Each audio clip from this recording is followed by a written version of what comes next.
Greetings, brothers and sisters. Good afternoon. And so we begin. What questions do you have for us today? No announcements? No announcements. Oh man. The only notes I can see are phase potentiation. No. Here it is. Okay. I have a wonderful. It's not really a question. I think it's more it's more exploring a topic. But through journaling, you know how fascinated I am with fear.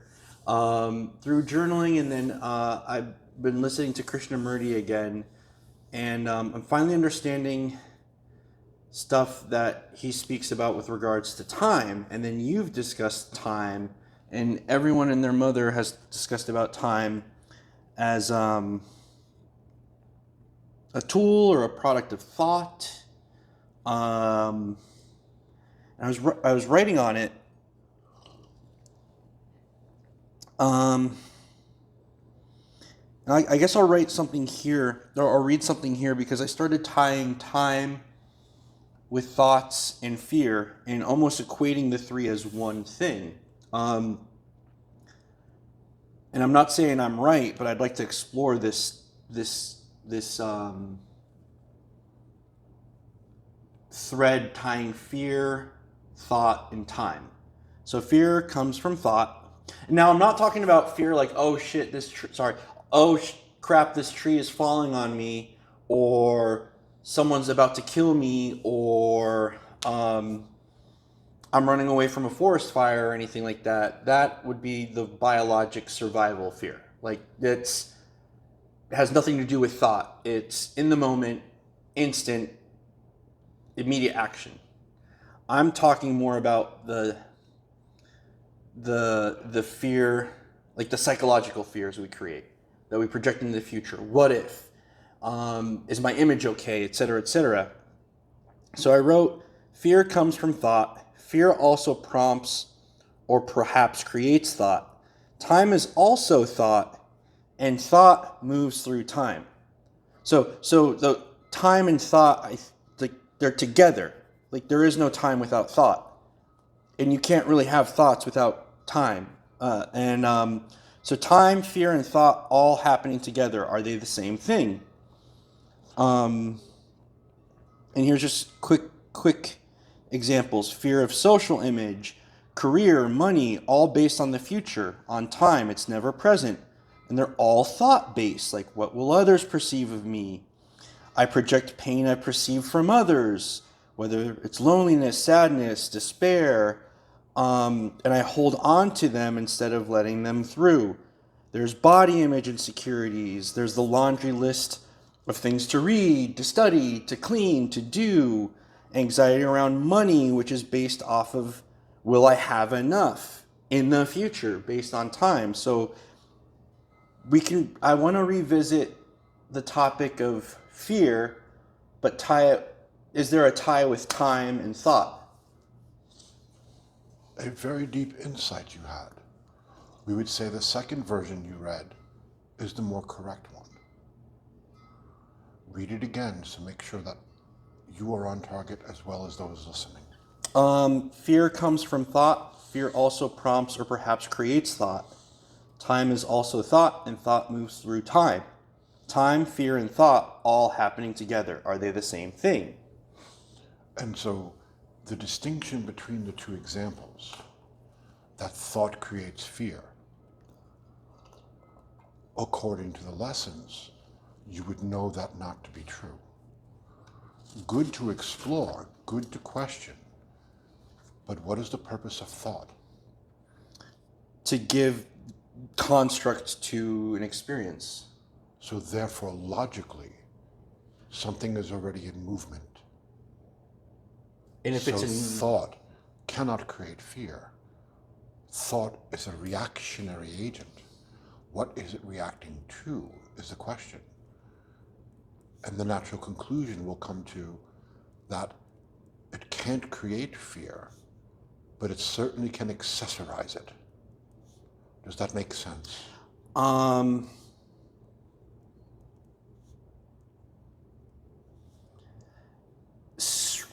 It does. But there is a question. Yeah, well, so I'm going back to one thing when we talked about fear during the emotional body lessons. And I accepted it as an axiom for the sake of argument, just to go with it. You had said fear isn't an emotion, it's an energy, correct? Correct. And I'll, like, I accepted it for the sake of just, sitting with it and observing it. But it comes down to fear is an energy, but isn't emotion an energy? Isn't thought an energy? Aren't these like what makes fear? Like what do you mean by fear is an energy? And can I say the same about emotions and thoughts? Let us put it this way. The logics of a car. And so, there is the gas. Okay. Now the gas is channeled into the carburetor. Okay. And now there is an ignition, a spark. And the gas explodes, which turns the pistons. The pistons now move. And it is a continual process as long as the mechanism is working correctly. Now, we can continue the example, but what we've given so far is enough. Is the pistons the cause of the engine moving? Or are they reactionary agents? To the driver, do they hear or feel the gas? Do they feel the explosion? What do they feel? The movement of the car. The movement of the pistons. The pistons.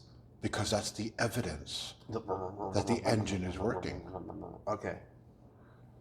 But are the pistons the cause? No. They are the reactionary agents. It is the gas that is the cause. That is the beginning source. Without the gas, would any of that occur? Nope. Does that make better sense in alignment of not for a understanding the energies in play, but the basis of the way we're trying to assemble it before you? Yeah. So in this example, and as an aside, we're intellectualizing it right now, but ultimately there's an ultimate purpose to this exploration. But in this example, you're liking the pistons to thoughts, and you're liking gasoline to fear. And in this example, well, before we say that, intellectual concept is fine. Because in order to experience it, you first must begin to be able to intellectualize it. But if you stop the process at intellectualizing and say, I understand, it offers no experience. Yeah. That has been our point, and we make that difference not for you, but for the video. There's a clear distinction between the two. What you're looking to do is understand what you're conceptualizing into experience. When you see it, you won't be able to unsee it.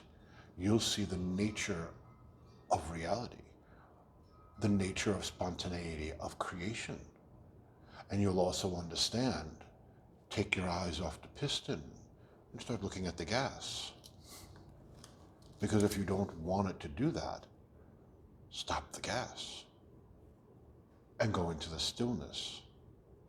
And therein lies the difference. And while the purpose of the vehicle is to move, so bad example, you get our point. I do. But that's, I mean, in a way, that's how Monsour chooses to move through life, like fueled by fear. Oh, I like that. That is a better example. Thank you. Yeah. You saved our metaphor. Yeah. Continue. In this situation, answering the direct question you asked, so you have the misunderstanding, the raw energy, but we are intentionally separating them to points of creation. Now, when you understand the fullness of creation, there is no need to separate it. Yeah. But in the beginning, for a student learning the dynamics of a car, the points of an engine, the different aspects, they must be separated and their individual purposes must be explained. Or how could you possibly repair one? Exactly. Like our last lesson, we talked about how through separation, there's a better understanding of the whole. Just as we create individuality in order to appreciate the unity of us as points of light or points of God or whatever you want to call it. While that is an elevated point of view, the realistic point of view that we could be given is that you create individuality through misperception. There'll be a point in time when you get to say that statement, when you get past the basics. But for now, you are still learning the basics. And so individuality is an offspring of misperception versus perception. Mm-hmm. An important distinction. And why are we being so hard? Well, if you are in the mud, you'll get out of it faster if we actually say you're in the mud instead of pretending like we don't notice it. So why are you saying being harsh? It's not being harsh, you're just pointing out something. Because that is not the normal way your society works. Your society works by standing in the mud and pretending like you're not. Mm. To not notice, to not draw attention to. It's the insanity of the ego, to accept that which is not acceptable through unacceptable means, to make it acceptable so you can sleep at night. Or are we mistaken? No, not at all. So, back to the basics. In this scenario, the thoughts and emotions, we will stand to our original teaching, are reactionary agents. They don't move unless something motivates them. Now, the importance of here, because this goes into part of what we will be teaching the next time we channel separately from you and go into the second lesson of true will, which will be about judgment and its true form. When you have a perception that you continually trip over, that you can't change, that you can't nullify, that you can't stop, have you ever considered that it's meant to be there? That it can't be uncreated? That it's not something you created? And that the trick is not to try to force it to your will. The trick is to understand its true purpose. Perhaps there's a misperception in play. And in this, we talk of the thoughts and emotions. Stop them.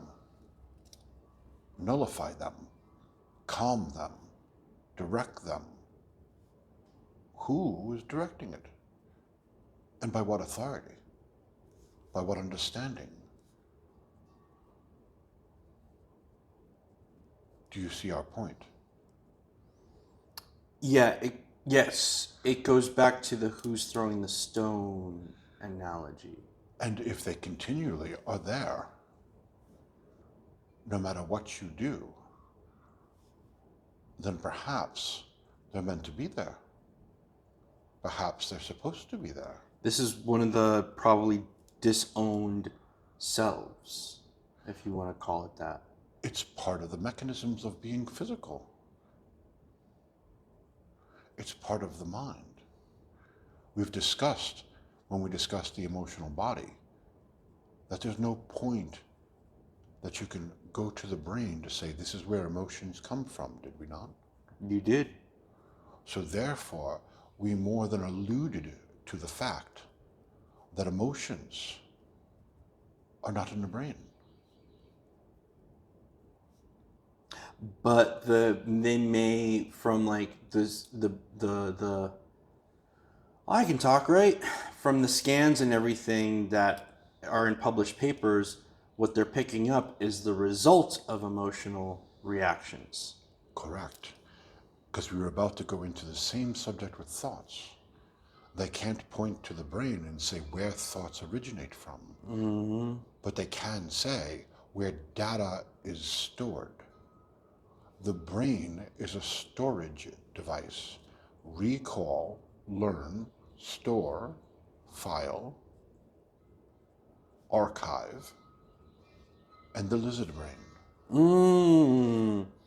And so this is the whole,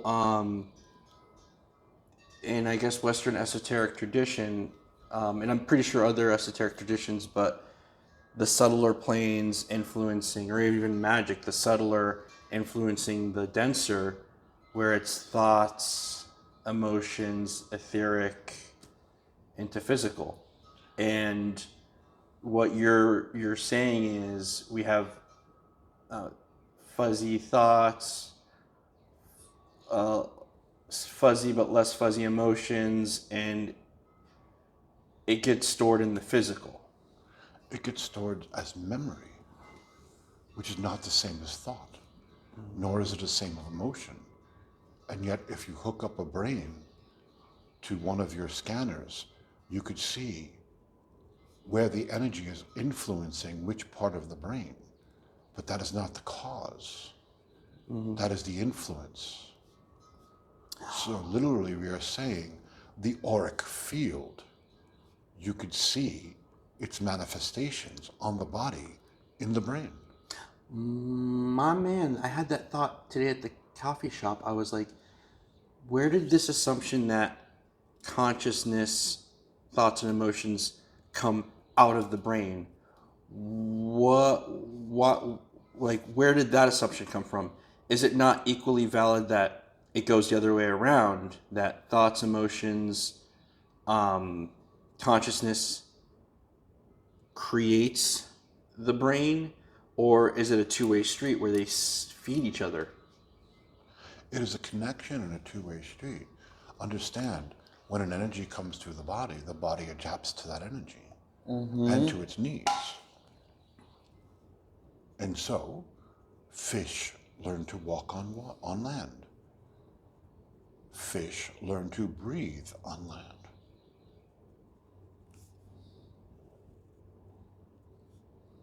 And then fish no longer needed to be in the ocean at all. Adaptation. At the direction of the energy moving through the body adapted. My man. Something simple. The thumb. You are the only species to have the digit that works this way. It gives you an advantage. You can do things with your hand that no other species can. Adaptation. And so there's a literal, when there's an evolution in consciousness, there's a literal evolution in the structure of the brain. And there's a literal evolution in the structure of the body. David, my man, is this rearranging DNA? Is this what they're talking about? Rearranging what? DNA structures or DNA resequencing? I'm sorry, David. We are trying to calm him. Please stop exciting him. I'm just sorry. It's just. Oh man, I'm not gonna pee myself. This is funny. And yes, what they are attempting to do with DNA sequencing is bring through an energy so the body can adapt to hold the spirit consciousness clearer. For example, yogis, when they describe the point of enlightenment occurring,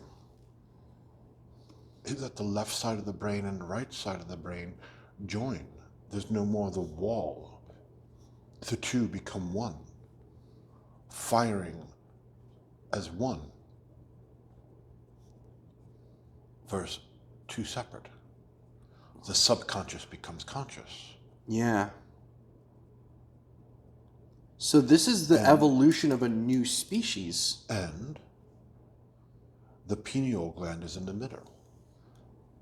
Isn't it interesting? The Holy Trinity, the Father, the Son, the Holy Ghost. The point of pathway of prana,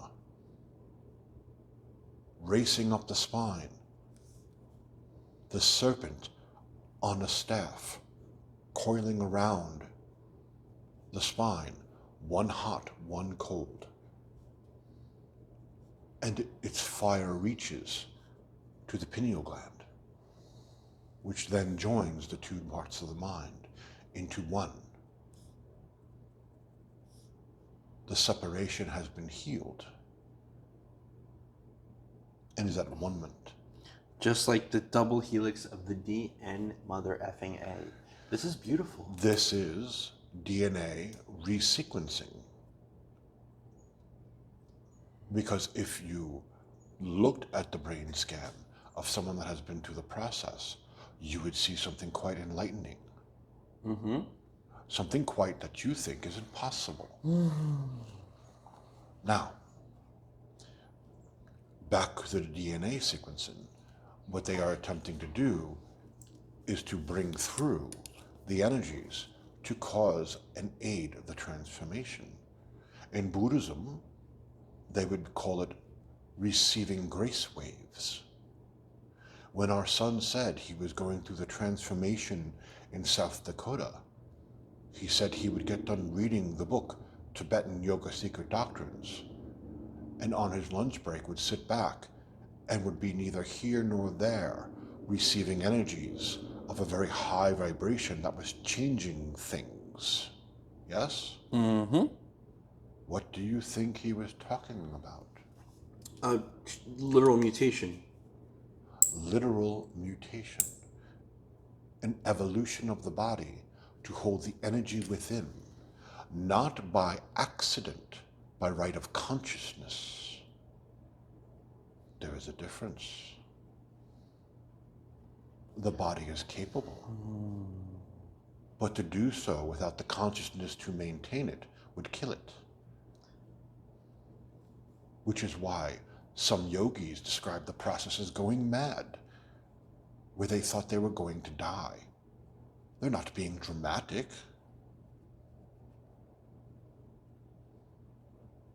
You have to be ready.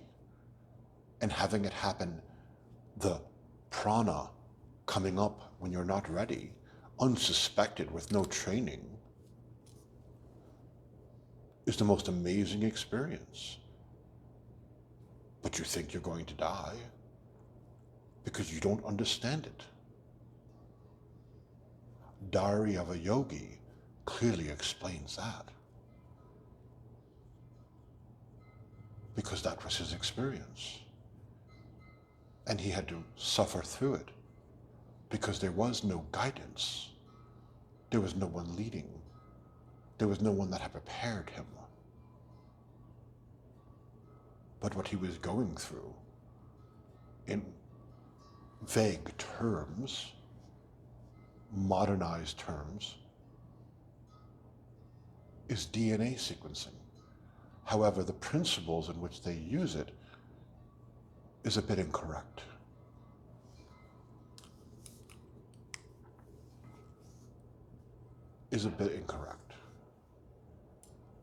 But the metaphor of it is.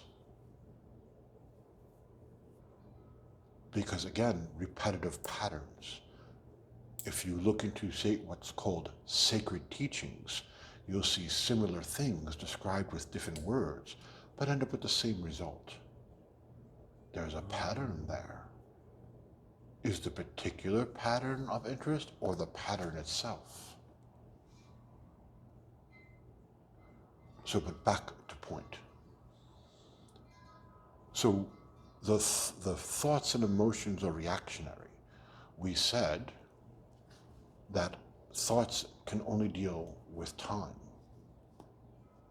Yes? Yeah. We also said emotions do not. Mm-hmm. They are not contained by time. And by this we mean, if you suffered a tsunami 3 past lives ago, are you still terrified of the water today? In some cases, yes. The emotional scream, the reaction, the experience is still there. When you go near a beach, there is the fear of get away, get to higher ground. It's not safe. A simple wave coming in, that's a regular wave. Looks like it's 2 miles high. You don't trust it. Mm-hmm. I shouldn't be here. And in this we speak to our son's experience. And his experience with tsunami was many lifetimes ago. But he is still terrified to go to the beach. And he creates these mental, using thoughts to justify. And let me get our little buddy. Unlike me, you're actually working.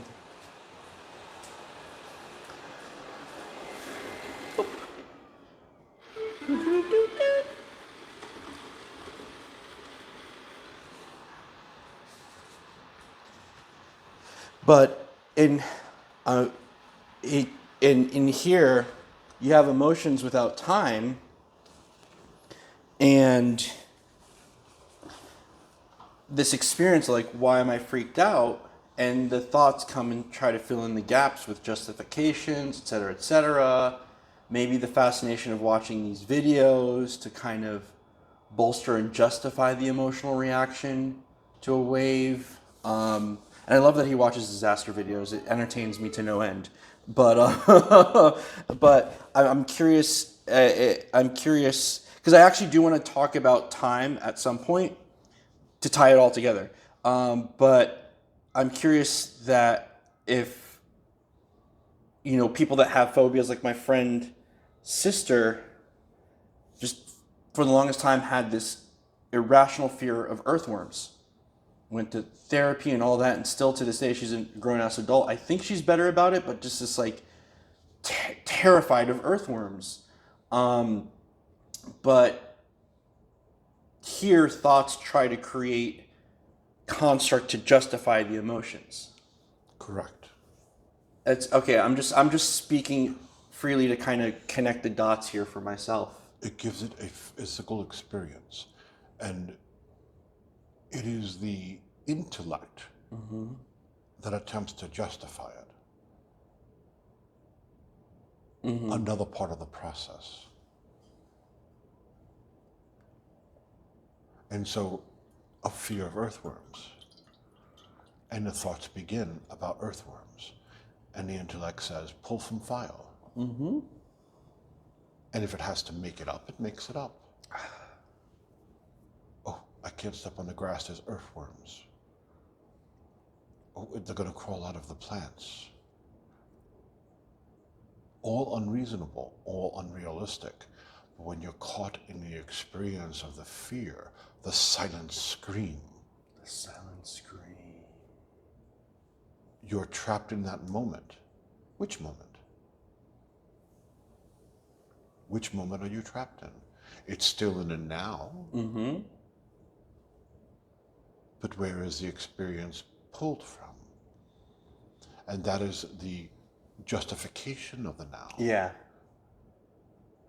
And why we say your past lives and future lives is actually an illusion. It's all happening now. That's exactly what I was gonna say. It's like, but look at the absurdity, if you will. None of that is quote unquote real. I don't have a good word for it, but none of it is, because all, like, I mean, the mind is the moment. All that is I hate saying now because that incorporates time, but this moment, all that is mind, that's being experienced. So, like, can we get past the idea of past life, future life, past trauma, future worry? Can we get, if we can de-identify with time, completely de-identify with time, and just use it as a tool to say 6 o'clock we got to be out of the door to do XYZ. It's a calculator. It's a tool like this pen. If we can de-identify with time, then all this is irrelevant, correct? In theory, in intellectual form, yes. In experience, a bit different. Now, before we go to the top of the mountain and talk about the virtue of spiritual practice of these things, perhaps we should spend more time under the hood with the engine. Okay. So, what has not been made clear, and the question itself brings up the argument of going over this in a deeper way once more so it can be grasped by you.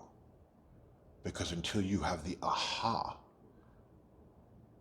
the idea of being without time is not going to occur. You have to find yourself to move with yourself ahead. And what we have here is a call for healing. And so something has to be reclaimed so that you are in alignment and move forward together. Leave no part of the self behind. And so we go under the engine, the hood of the engine, to look at the motor once more and speak of the dynamics. What is fear? In the emotional body series, we spoke of fear being a separated point of view,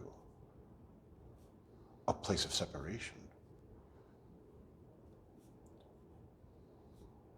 Is how fear occurs.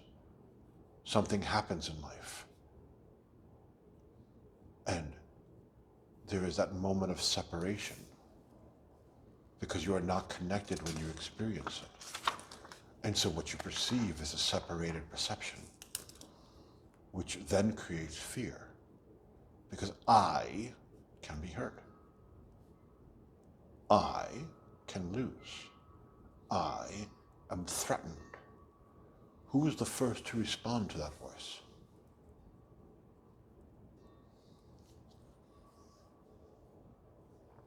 I don't get the question. Okay. This comes into a point of, we spoke of the observer self going backwards in the way of creation, taking the mind off the thoughts and the emotions, the reactionary agents. Those are one of the waves, and pointed out that the observer self needs to see where the stone is first thrown and see who is throwing the stone, who is continually throwing the stone, making waves in the consciousness so that it is not reflecting the purity of the sky above. Yes? Yeah. So we're talking about the point of the miscreation. Who threw the stone? And that is the thoughts and emotions of the ripples on the water. Well, that is karma in motion. That's not the point of creation. It's already in movement. It's going to slosh on the shore. There are parts of the water splashing up at you while you're on the shore from the waves being hit on the water. That's not the point of creation. The point of creation is the stone hitting the water. And who threw that? Because it's right behind you. And the observer self going backwards in creation to see when it begins. Now, that is metaphorically vague, so let us make it clearer. We have said you become aware of the disturbance when it affects your thoughts and emotions, yes? Yeah. This is the point of awareness right here. Okay. And we've made that point several times to you. And that's mistaking myself for those ripples. I'm mistaking myself for those ripples. You are correct. Because as the thoughts and emotions move, what you're trying to do is calm the wave. But they're already reacting. That's too late. It's already moving. Mm-hmm. You're trying to stop the wave. That's the reaction. What you're looking is, when did the wave begin? So you have to move your perception past them, obsessively with them, and go backwards. And our son has conversations with you where he says, I am upset. I am emotionally compromised. And my thoughts are troubled, yes? Yep. And he usually follows with it, I missed the point of when it was created. Do you remember him saying that? Yep. Several times, different times? Yep. This is what he was talking about. I'm seeing it now. It's like right before it hits the water. And this comes into, you're moving along, and there's the subconscious in the background, the little selves. And in the discussion of the little selves, one of them becomes afraid. Yep. Maybe it had to do with the fact of your job. Maybe it had to do with the fact of the upcoming interview. And the other side says, everything is depending on this interview. Mm-hmm. How are we going to be secure if he doesn't get this? And Gemini says, well, there's a lot of information here that could be used to find the perfect job. And Capricorn says, well, it's not just a job he needs one that's going to go ahead and fulfill his purpose. So on and so forth. And one of them is misaligned. Oops. Fear.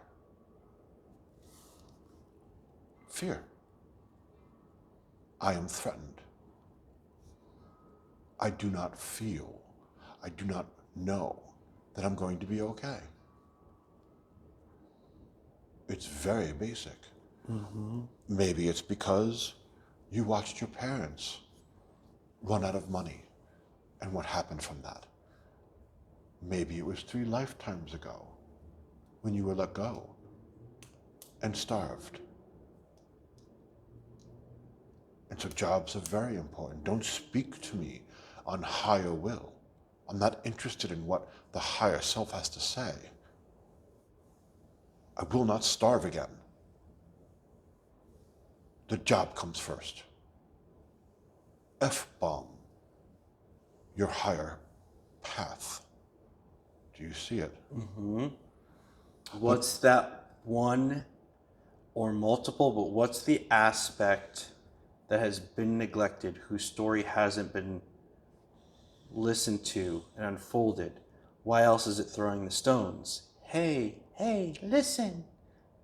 Because it's the stone throw is the misperception, the misalignment, the disagreement. And this is not a one and done thing. It's a constant, in the moment, active awareness. Correct. The active Correct. connect.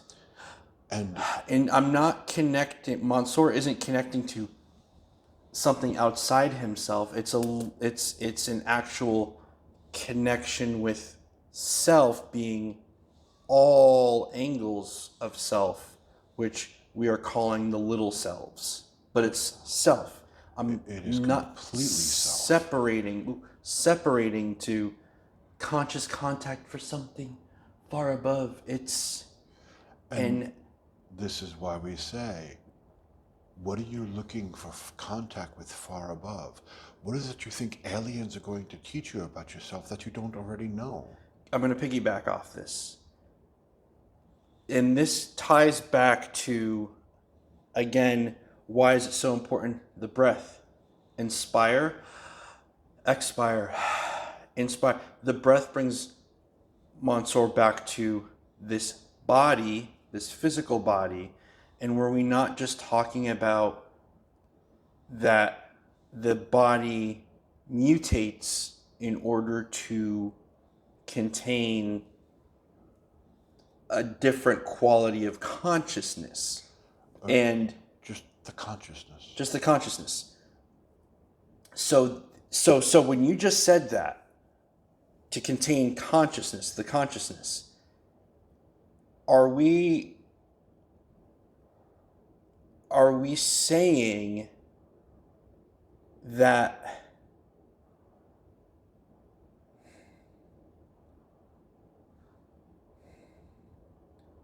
when we come into this existence,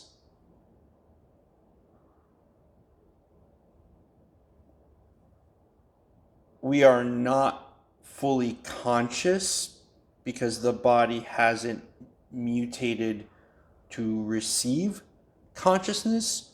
Or are we saying that, is it possible that we come in fully conscious, but in order to connect and learn the language and the conditioning and gain acceptance and to survive, the body actually almost de-evolved physically, and we're learning to unwind and re-evolve? You got it. And we go back to the lesson. When a spirit comes through a body, its first movement is connection. Why? Because it's a connected being.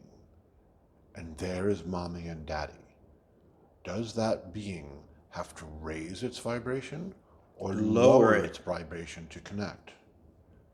Now, looking at the vessel that is before you and the possibilities, we talked of the energy running up through chakra.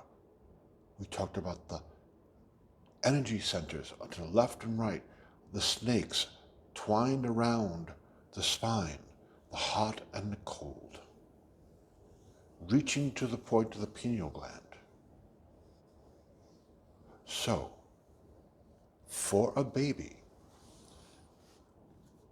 if you do not physically nourish it for its requirements, would that retard its growth or help its growth? It retards its growth. And when it retards its growth, does those create physical issues that it must carry through? Yep. And then you already have that answer. Yeah, so then this whole DNA resequencing isn't to evolve to a new state. We're at the stage of getting back to set point zero. Correct. So there's no talk of fifth dimensional, ninth dimensional consciousness. We need to reset back to zero. And hence our viewpoint that we have shared when it was brought up of exploring other dimensions. Yeah. That perhaps before you go poking your nose in other dimensional energies, you should master your own. Finish your birthing process. Our stance and approach to this whole idea of this illusion of enlightenment, and we say that almost with a distaste. I can taste it. That explains my disgust. Continue. the purpose and being behind it is because it puts it into a spiritual lofty goal that only a few can achieve. And they have to be born that way. They have to karmically be ready. They have to, who taught you this? It is time to question the teachings. It is time to question any voice that brings the gift that God already gave you into a stance or structure that you have to earn, you have to work for, or that needs approval for you to get it. You don't need your DNA sequenced. You don't need special Reiki sessions. You don't need to go through a cleansing. It is already God-given. So therefore, we sum it up with what we've already said. Everything you have now is exactly what you'll have when you liberate. The only difference between it is how you perceive it. Period. Inner peace to you. Damn. Period. No more questions. It is what it is. And we have said continually, when speaking of this, you are learning the basics of being born, the basics of maintaining a body, the basics of allowing your mind to shine through that form. It is not a matter of karmic repetition until you get it right. The only reason why that is in play is because you refuse to listen. You refuse to listen. There is nothing trapping you other than you. There is nothing you need to change other than your perceptions that you've created. And you have to be willing to let the walls go that you actively maintain to keep up your illusion. Does it serve you? Heck no. But there must be a purpose to it, or you wouldn't be doing it. And things have changed. Things have changed. The energy that you swim within has shifted. The influences have shifted. Before, it was a time of a dark age, spiritually. The Kali Yuga. Spirituality was not appreciated. You have beings on this planet already who are liberated and still in physical form. And maybe you'll buy their book. And then it sits on your shelf, and maybe you'll bother reading it. And then maybe you'll actually read it like your life depends on it. Nah, what's on TV? That time is ending. There is one play ending and a new play beginning. The time of ego is ending, and the new drama begins. And as with any such plays, when the two sets are changing while both plays are in motion, it is a time of chaos. The time of chaos was never in question. What was in question was your judgments of yourself for the change. And you have judged yourselves harshly. Judgment Day has come and gone. Judgment Day has passed. You have reached the pinnacle to stand before God, and God say, what have you learned of yourself? Tell me, what are you? And sadly, your answer was flawed, dirty, evil, limited, and we deserve to suffer. Did you say we deserve to suffer? No, you said they deserve to suffer, while they said they over there need to suffer. And them over there said they need to be killed. Killed. To take an essence of God and send it back to itself as rejected. The arrogance, the absolute arrogance of such a stance. The basics. You are learning the basics.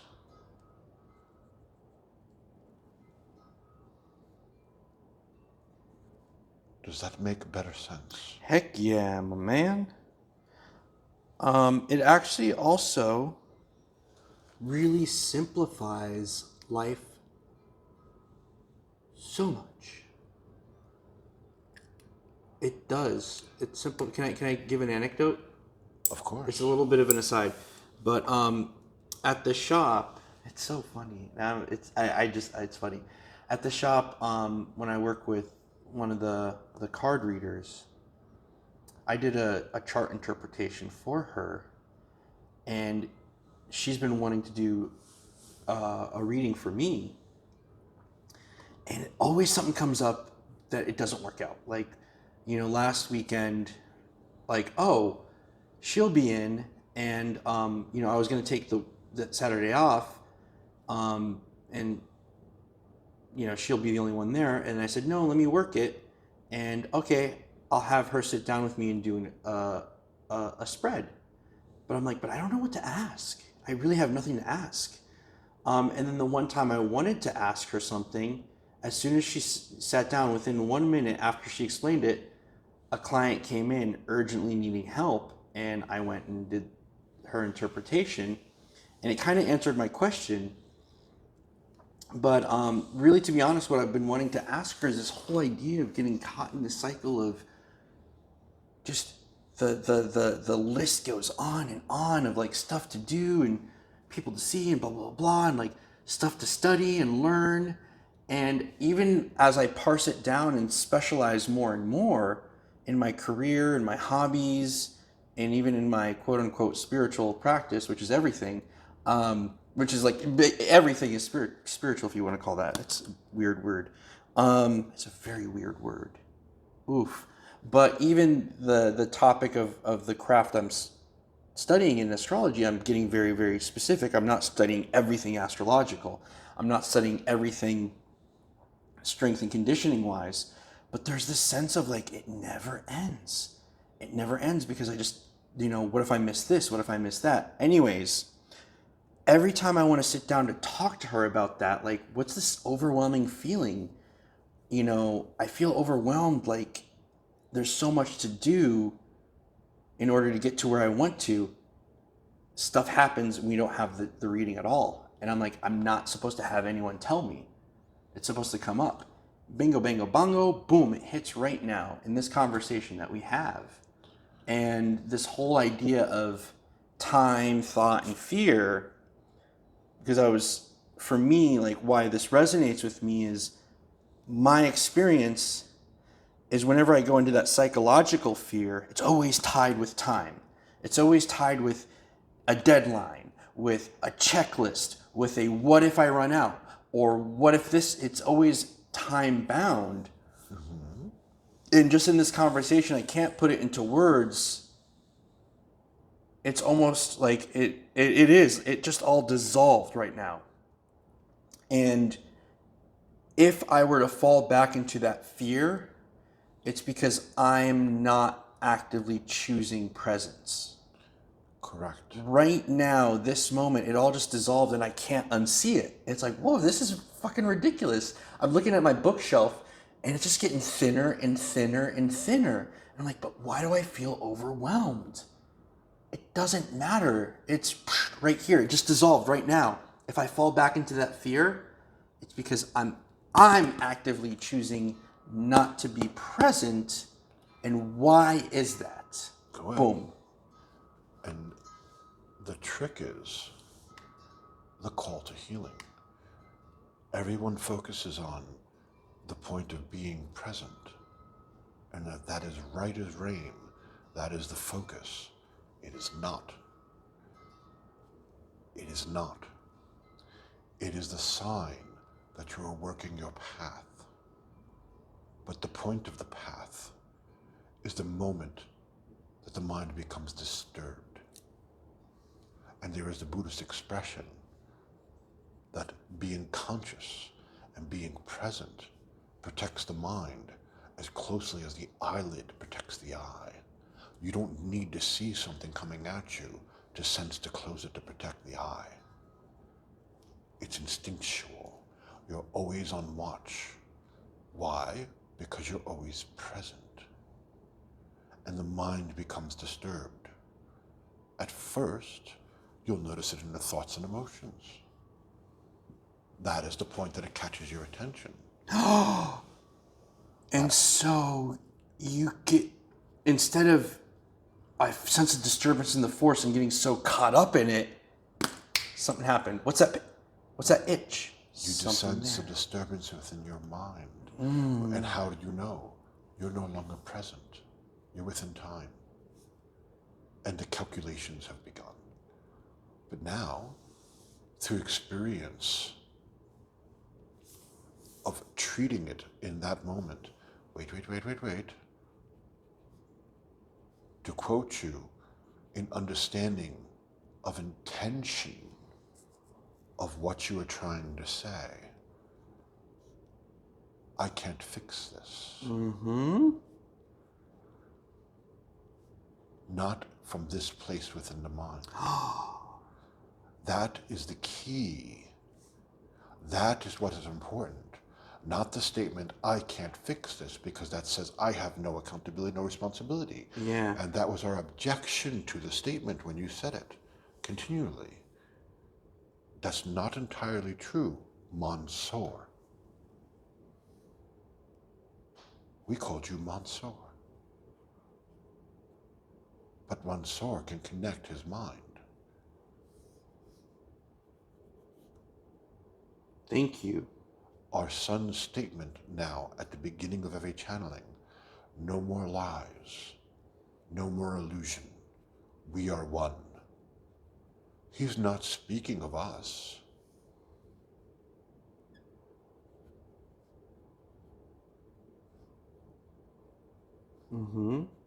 There's three statements.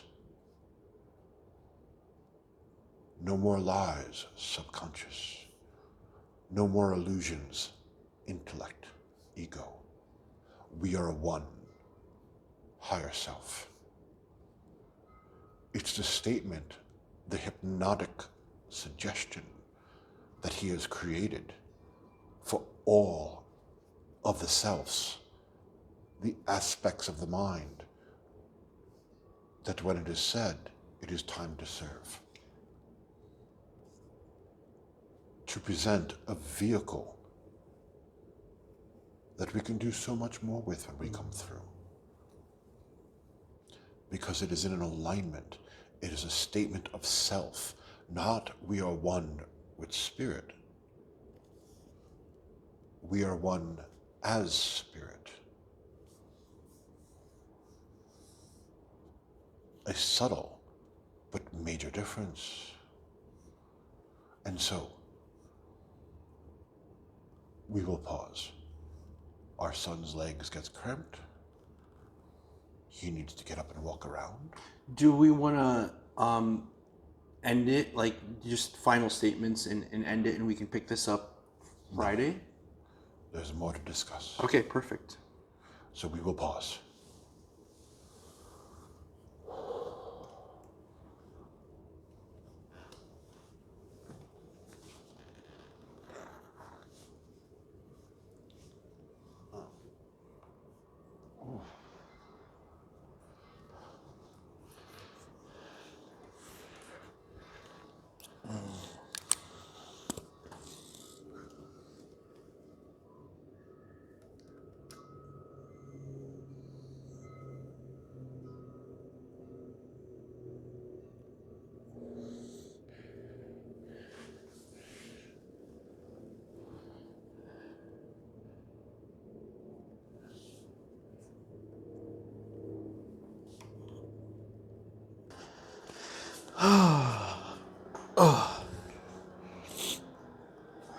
Okay, we're back on. Woof. I'm gonna put my socks on. And so we continue.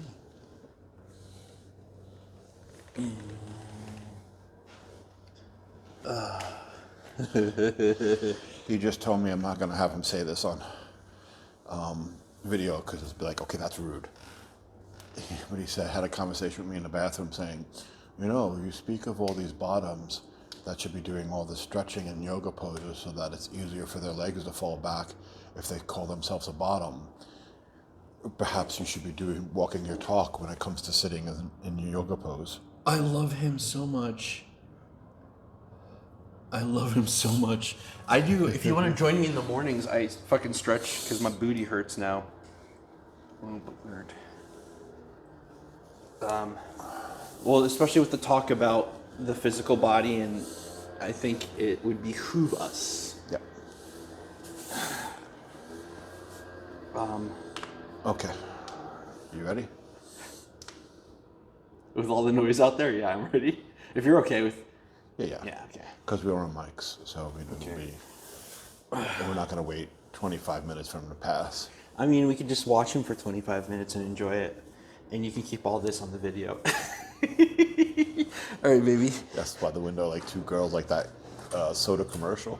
Which Is it 12:30? And everyone runs to the window. Yep. Oh, man. All right, let's do this.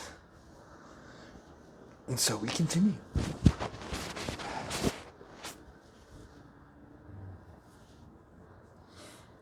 And so we continue. So, we were speaking of, at the point of getting to the idea that you become aware of the disturbance when it affects your thoughts and emotions. The trick and the key is to not see the disturbance and attempt to stop them. The trick and the key is applying the antidote. And that would be that this is not about the disturbance of the thoughts and emotions. This is about breaking from being in the moment.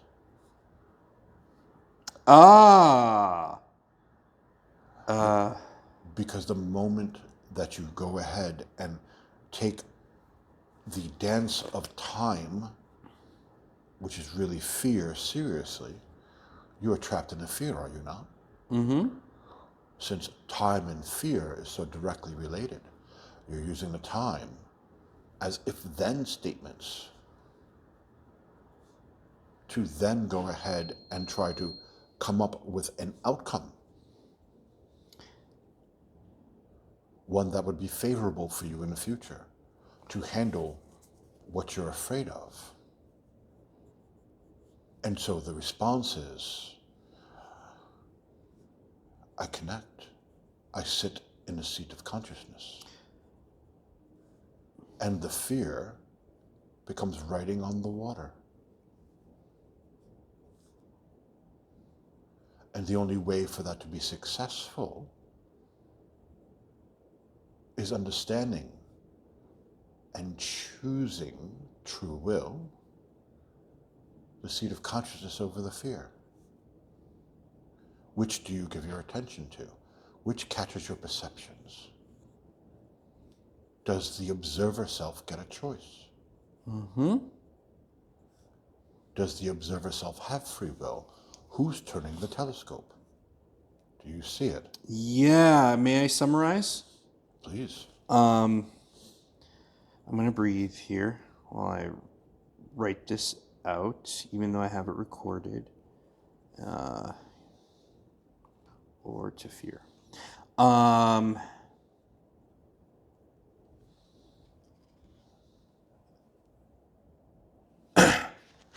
There's that stillness. Breathe.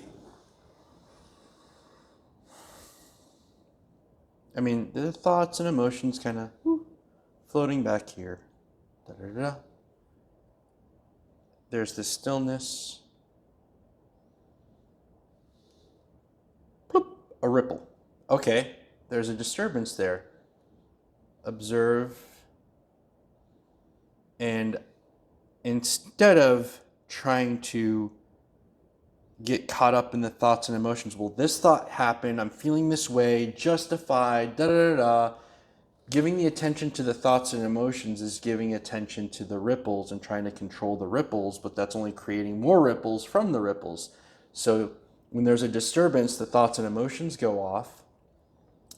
I can choose to inventory all the thoughts and emotions and this, why am I feeling this? Well, because of that and this in the past and in the future, and they get caught up in this game of time. Which now includes shame and guilt. My man. And so, or bypass it all through awareness, seat of consciousness, and not by trying to fix it. by letting the ripples play out. And you are in the seat of consciousness. And but by letting the ripples play out is let the zucchini bread finish baking, and that's it. And what do you choose to put in the oven when it's done? There is an important distinction. And for those who have listened and watched the videos, they'll see the significance of what we're about to say. Previously, from the state of consciousness, the observer observed the craziness of the thoughts, the craziness of the emotions, and was trapped within their experience, watching the horror flick in the movie seat before him and wanted it to stop, but couldn't stop it, but was just maintaining his awareness on the horrible movie. And by rightly so, he said, I am offended. I don't want to watch this. I don't want to see this. But what he didn't do was connect. He didn't watch it from his exalted position.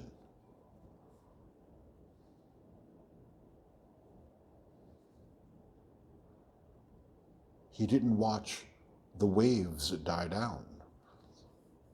Because when you are in the waves, there's no way to rise above them, because they are above you, because you're being smacked around between them. Because that's what you're choosing to observe. Now, Monsour, Dragon's Bane Regier sits before us and says, I observe from my seat of consciousness, and the wave seems small indeed. How appropriate. Because I know better. And when we say I know better, what part of the mind is that? The higher self. So the waves are no longer tsunamis. Correct. They are simply a call for healing. And the call can only be answered if you are sitting in the seat of consciousness. And remember, y'all, viewers at home, what is healing but a clearing of the lens of perception or something along those lines? It's perception. Correct. And you have been through this for over a year now, this frustration. Longer than a year. I think I've finally been able to put it into words a year ago. And of the observer self. And the horror of what it is that it witnessed, that it didn't want to see, but now couldn't stop seeing.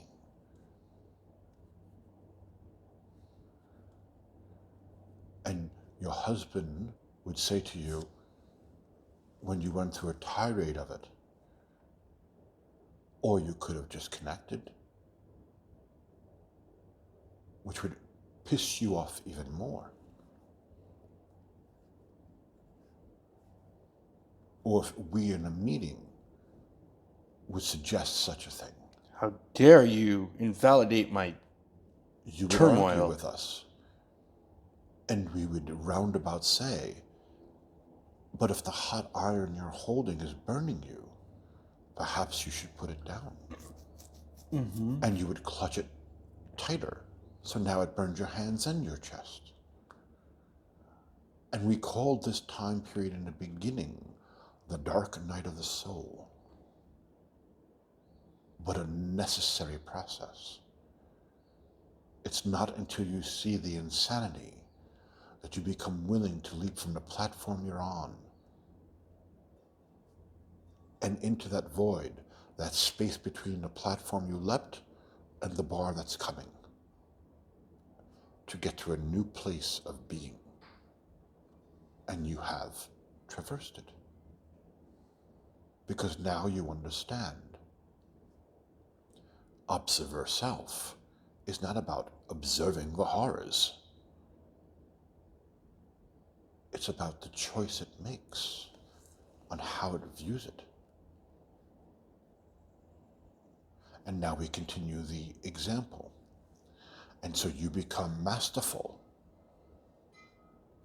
that when a disturbance occurs, you're in your seat of consciousness. It's okay. I don't need to change it. I don't need to fix it. I just need to have acceptance. I'm afraid right now. And it is moving through me.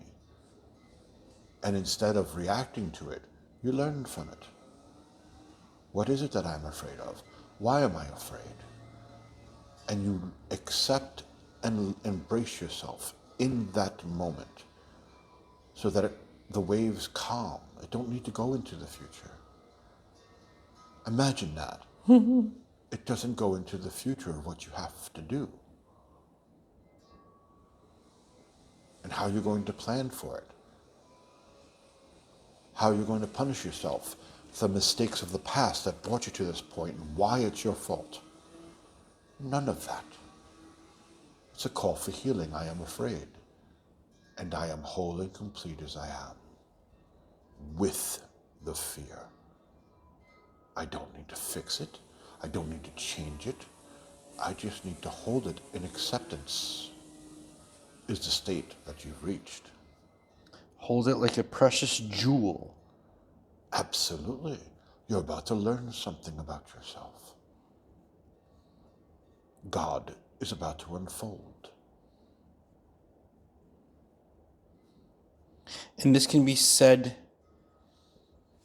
the same with rage, sadness, anything. It can just be held. When it is embraced in the knowing, its wisdom is revealed. But without the knowing, how many times have we said, Monsour, plug it from here to here? Mm-hmm. Without the knowing, there isn't the acceptance. Because you don't know. Because you're in the place of intelligence. And as your world shows on intelligence, it shifts and changes based on convenience. Mm-hmm. To be right, to have power, to have others' acceptance, which creates more fear. Because now you have to play that mask and make it perfect. You have to defend anyone attacking it. Now you have enemies.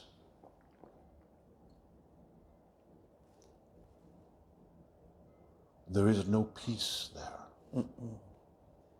Ever.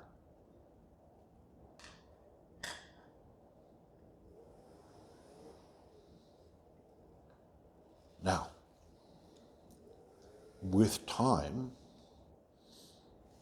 and mastery of embracing in that moment and sitting with the seat of consciousness, your awareness will expand. It's not something you try to do, that you seek, because the moment you seek it, you've already lost it. You're not in the seat of consciousness. You left it to go seek it, is our point. Hold on, consciousness. I need to head out so I can find you. This is the whole prodigal child story, y'all. And guess what? You do it all the time. Mm-hmm. Why do you think when you have a peaceful moment, it only lasts for a millisecond? It's because you left it to find yourself. Mm-hmm. Because, oh, I took attention off myself. What self? What self did you take your mind off of? There's only this. No matter where you are present. It's not that you're taking attention off yourself. Maybe it is, but is it, can it be said that you've mistaken yourself for this thought, for this emotion, for this state? And Because your attention is always on self. Exactly. But it's just mistaken identity, if you maybe is the best way to say it. And the question becomes, your attention on yourself, is it from a place of enwonment? Or is it a place of segmented views? Mm-hmm. Is it a place from intelligence, with thoughts and emotions? Or did you include all of your mind? Because if it's not connected, it doesn't function properly. That has been our point. The windshield that you paint on is your intelligence, your ego, your thoughts and emotions. Mm-hmm. And you don't actually see out the windshield for experience of where you're going. You paint it. Mm-hmm. Like you know. Mm-hmm. But you don't. Mm-mm. You think you do. Now, with time and mastery in that space of acceptance of the observer self choosing to sit in the seat of consciousness, so the fear passes like riding on the water, like a leaf moving down a flowing stream. It's in view, it's out of view. But there's a stillness of the river while moving, continually moving, but present. That is the place of the seat of consciousness. You know. But you don't have to pay attention and get your face into the ripples in the water. Your attention will naturally grow before the thoughts and emotions became disturbed. Now, explaining this is difficult if you have no experience with it. It will be something that it naturally occurs with mastery of what we just discussed. But we will use an example, a metaphorical one, with what just occurred. And so you pick up the phone and you see an email, and immediately there's that knot. And you read the email. I didn't get it. Launch fear. Now, when do you become aware of that interaction, that moment of there was nothing but that, because you knew it was in the email before you even opened it. Mm-hmm. Rarely are you disappointed. So what was that? Is that where the stone entered? Well, let's examine. And so we move forward because we glossed over that. But the moment that you see the email that you didn't get it, your thoughts and emotions go to next week for next week's interview, because now I need that interview. Mm-hmm. If I don't get that interview, how am I going to manage my finances? How much do I have left? What do I need to cut? How do I discuss this with David? What do I need to do? How many more jobs do I need to seek? Should we start packing? How did I fail him again? Do you see it? Yep. Now, that is when it occurs. That's when your awareness becomes aware. The ripples. And it could hit next week as you go into the interview, because suddenly you're anxious. the closer it becomes, the more neurotic you get. And so you become unstable, and you're talking about it constantly with your husband. You're talking about it at meetings. You're talking about it with other people. You're on the phone with your brothers and sisters. All of it to distract you from what's really going on presently. Yeah. But you're dealing with that right then and there because now there's more pressure, because you know you're afraid of the interview and you know you can't go into the interview afraid. But you don't know why you're afraid. It doesn't make sense. So now you're at the frustrated point of dealing with it, trying to make it stop. And what do we use? Logic, of course. Monsour, you've been great at the job. Look at all the accolades you got. Look at all of your accomplishments. And the back of the mind goes, well, look at all these problems. Look at all the people that disagreed. What about when this happened? What about when that happened? Do you see it? Yep. And there's the whirling dervish of destruction, starting its dance. And then you get to the interview.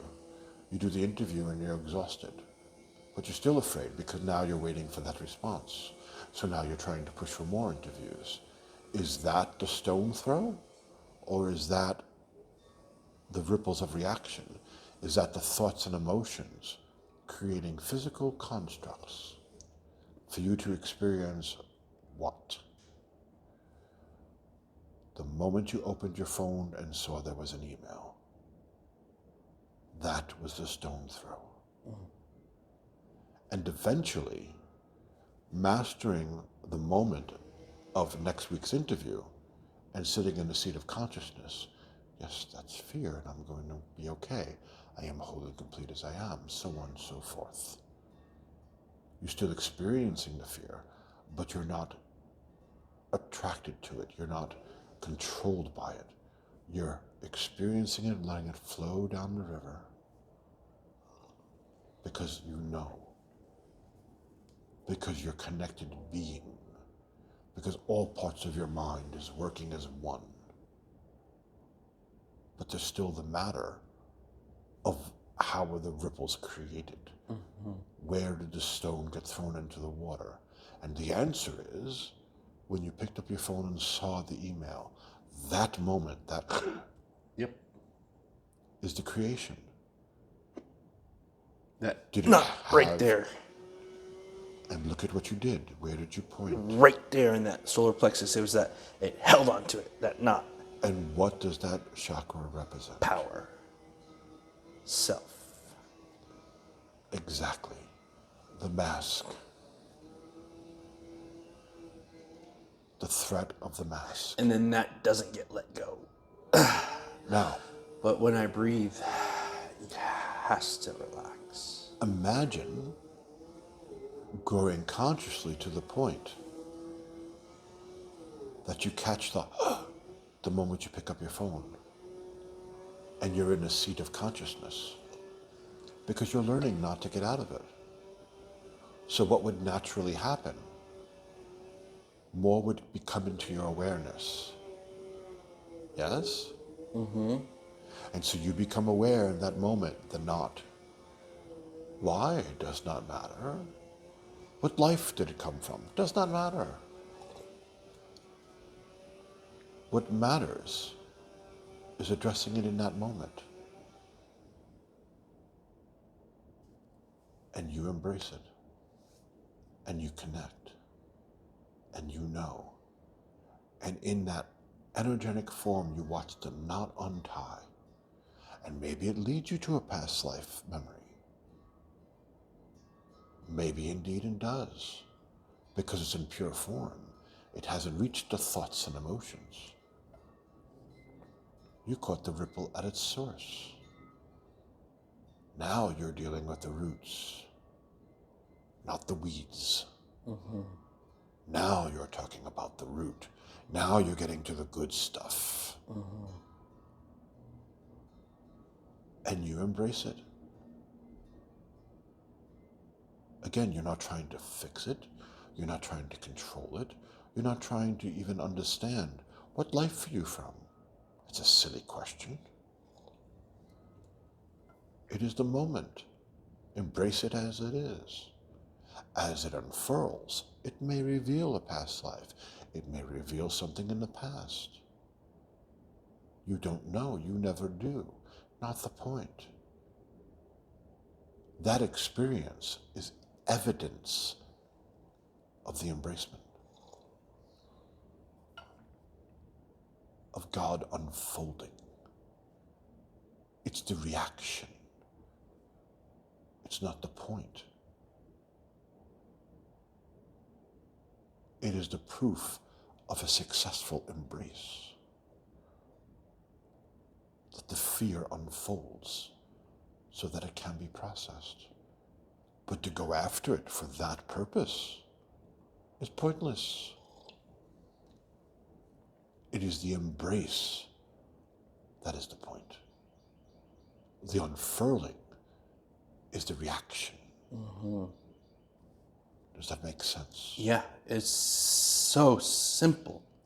And we go back to the very first set of lessons where we spoke of this to you and you got frustrated. Me getting frustrated?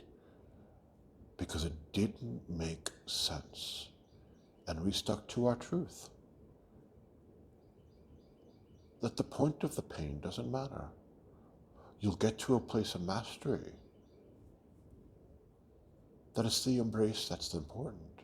Not quite the words we used, but close enough. Mm-hmm. And to you, you looked at us like we were insane.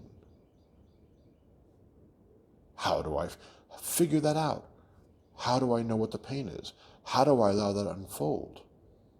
Monsour, just embrace the energy. The rest takes care of itself, is what we said. Now it makes complete sense. All the other stuff, as you were talking, I was like, all this other hoodoo voodoo stuff is just baubles and trinkets and distractions. I'll fucking say it. I've been getting a lot, it's so funny, I've been getting a lot of people that know a little astrology are so obsessed with southern and northern lunar nodes, and they have stuck in their head, they want to know about their past lives and their future lives and their destiny and da-da-da. And I tell them, I don't get into that. I don't get into karma because they want to know their karma, you know, and they're so stuck on southern lunar node being the karma, and they want to know about their past lives and stuff. And I say, doesn't matter. That doesn't matter right now because we're just going to get lost in more bells and whistles and miss the point. And I don't know how else to express it to them. And I can feel them just shut down because it's not playing this game. And I can feel an energetic shutdown. And there's a part of me that's like, maybe I should study karmic astrology, da-da-da-da. And then there's inside of me screams, no. It's more distraction. It's more gimmicks. I'll say it. It's more frills and wandering through the woods. And The point that you've been pulled to transpersonal astrology at this time, and you're being pulled to midpoints, is to get to the root. That's the point of it. Not all this other karmic stuff, which you have no interest in, because it just convolutes it even more. But that's what we encourage in this. absolutely. It has been our main malcontent with the current New Age movement. Has it not? Yeah. We've made that clear several times. That it does not lead to the truth. It leads to an entertainment value. And that while that is making your rent, are you serving your purpose? No, it's disgusting. I feel gross. You look at where humanity is going and the changes upon it. Are they prepared? We have brought this up previously, that there are Reiki healers, and that Reiki was a form of art to heal, not make you feel good, like a massage. It was meant as a healing art, and it has been degraded to a feel-good hour. And while they are suggestive of healing practices, they do not declare it. And because they do not declare it, they do not take ownership. Because again, free will. If you are not willing, how can you be taught? How could it be brought through? Because you've already taught in class, you're not supposed to. And for those that have been sent with a purpose to prepare healers for the time to come, you have your wealth, you have your success, you have your recognition. But are your healers ready? Mm-hmm. Did you fulfill that purpose? Are you sure? Your materialistic gains is your proof of that? Are you sure? Is that what you were actually sent to do? Or did you become lost within the illusion of this world and divert your truth? Harsh questions. But we view it from the standpoint of looking at what is upon the world, what is needed, and asking the question, have you been ready? Because there was a point in the journey which was to prepare for this. Are you prepared? It was supposed to be a mansion. Instead, we see cardboard boxes. Are you prepared? Are you sure? And there are so many areas of those of service that we can ask that question. Others, it comes down to the point of saying, is what you're doing on a level to deal with what's to come? It's an important question. And the importance of it is that it allows free will. You cannot be taught what is necessary if you are stuck within the confines of tradition. And if the tradition is not enough to serve what is currently occurring, then perhaps it's time to look outside that tradition, which does not mean leave your path.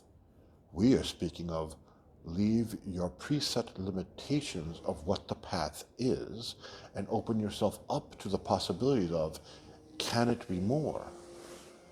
And until you ask such a question, ponder the possibilities, your free will is not open nor active. A woman. And so you know it per rote, as the book you learned from. And so, we bring this back to you. Within this process you are learning, you are now at the point, the vantage point, to see what we originally said and now see the proof of it. Not from words, not from our lessons, but from experiencing it yourself. And that makes all the difference.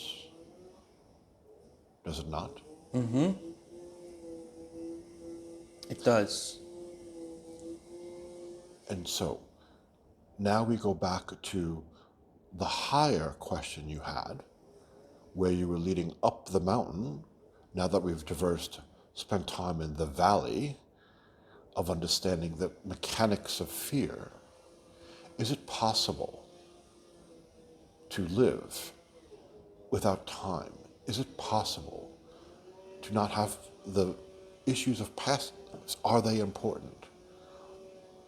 And to this we point to the Buddha to answer the question. As he became aware, he was able to recall all of his past lives within that moment because there was no separation, which implies that when he reached enlightenment, They became like outfits. Do you remember when you wore the blue suit? Do you remember when you wore the red? How about the yellow? What were you feeling and thinking then? And you can casually flip through it like a catalog, because all join into one. All are connected. A woman. All are connected. But the point of perception, perceiving them all, is the enlightened one.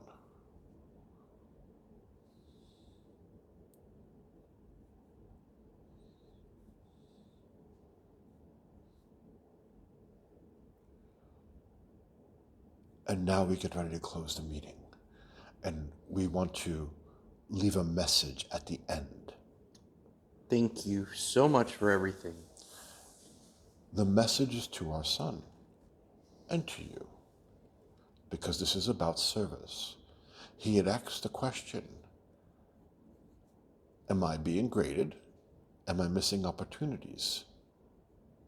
And in this, he spoke of a woman that he used to read for, that when he decided to go active and walk this path, after years and years of no contact, she called him to ask, I lost an item. Do you know where it is? And then a couple of weeks later, someone called that he used to give readings to see if he was still in the business. And as we've always explained, when you stunt a part of your mind, your growth, you always pick up where you left off. So both were signs that it's starting, it's beginning, it's happening. Not necessarily that he has to go back and read for them in that way. There were reasons why he stepped away from it. Make your choice and know in your heart which one to answer to and which one not to. Because again, even in a reading, it's an exchange of energy. And if the energy demeans you, you're accepting that contract. And it is okay to say no. But are you being graded? We say to the both of you, always. It's your mind. You are not here to heal this world. You are here to heal your perception of it. And it is an ever-present opportunity. Every interaction is your perceptions of it. Every interaction is how you view yourself. How do you view yourself? And then you answer how you view your brothers and sisters. Because if you saw yourself as whole, you would extend that to them. And in this, we circle all of this back to the message of those who would listen. Because we brought up the example previously, which our son had a strong reaction to. Because there was disgust in our voice when we said, what arrogance to look at a part of God, your brothers and sisters, and say it deserves to die, to kill a part of God and send it back to it as rejected. What arrogance. And we said, Judgment Day has already occurred. And you have already made up your minds. You've baked your loaf. You've put in the ingredients into that loaf. And this is not everyone, but this is the majority. So don't think you're scot-free. Everyone has put something into that loaf. What do you think of yourself? Well, how do you view your brothers and sisters? There is your answer. You are obviously not in a seat of consciousness. You haven't mastered the basics. the basics. The basics. And so, we have also referenced before that the souls coming in now, that are being born in this world now, look at this as a grand opportunity. Grand. That is what they've come for. To declare self. Why? Because of what you set in motion. What your judgment of yourself was. To destroy each other. To hate each other. To judge each other. Different levels of worth. And with each of those different levels of suffering, pain, or death. Or death. Injustice across the land as normal, backed by logical reasons for it, with no compassion. None. And you say the majority has spoken. And it is the wave of that choice is spilling across your land. Spilling across your land. The point to stop it was at the choice. What are you, my children? What are we? And you answered. And now comes the consequences of that answer, which is the physical experience of it. And those souls are here because fear and hatred is so prevalent. Why? That makes no sense from an intellectual point of view. If you go on vacation somewhere, shouldn't it be pleasant? Sunny? Masseuses available? Where's my brunch? But to those who know, never is there a greater opportunity to work on self in that type of environment, to do as Jesus did and wash the other's feet. And why? In washing the other's feet, you acknowledge the beauty that God created. You worship him. You see him truly. You serve because you know what you are. You know the truth of the beauty that it created. And extend it to another in demonstration. That is what they've come to do. That is what they are here for. And we close this meeting to ask, why did you come? Why are you here? And what do you choose to do with this opportunity? And our peace to you.